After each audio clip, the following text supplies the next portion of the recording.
गे अटूट विश्वास। बहुत समय पहले की बात है। एक छोटे से गांव में रामू नाम का एक गरीब किसान रहता था। रामू के पास जमीन का एक छोटा सा टुकड़ा था जो पूरी तरह बंजर हो चुका था। गांव के लोग उसका मजाक उड़ाते थे।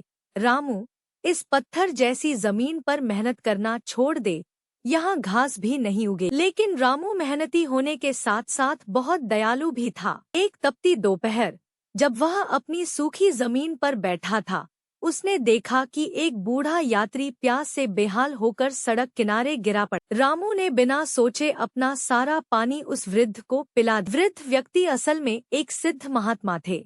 उन्होंने खुश होकर रामू को एक साधारण सा दिखने वाला बीज दिया और कहा, बेटा, इसे अपनी जमीन के बीचों बीच बो देना, तुम्हारी मेहनत और नियत का फल देगा। भाग 2, जादुई वृक्ष का जन्म। रामू ने बीज बो। अगली सुबह जब वह खेत पहुंचा तो उसकी आंखों पर विश्वास नहीं हुआ। वहां एक विशाल हरा भरा आम का पेड़ खड़ा। उस पेड़ पर सोने की तरह चमकते हुए रसीले आम लटके थे। जैसे ही रामू ने एक आम तोड़ा, पेड़ से एक मधुर आवाज आई, रामू, तुम हर दिन केवल एक आम तोड़ सकते हो। यह आम तुम्हारी हर जरूरत पूरी करेगा, लेकिन याद रखना, लालच मत करना। रामू ने वह आम शहर ले जाकर बेचा। उसे इतने पैसे मिले कि उसने अपने घर की मरम्मत करवाई और गांव के गरीबों के लिए भोजन का प्रबंध किया।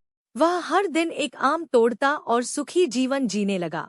भाग 3, लालच का जाल। रामू की तरक्की देख गांव का जमींदार भैरव सिंह जलने लगा। एक रात भैरव सिंह चुपके से रामू के घर पहुंचा और बोला, रामू, तुम मूर्ख हो। उस पेड़ पर हजारों आम हैं।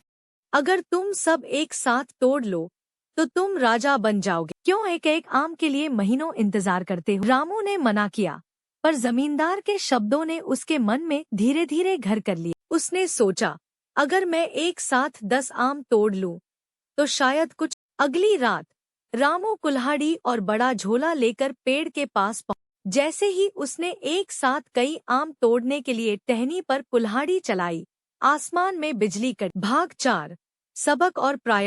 अचानक वह हरा भरा पेड़ सूखकर काला पड़ा। सारे सोने जैसे आम मिट्टी में बदल। पेड़ से वही आवाज फिर आई, लेकिन इस बार वह दुखी थी।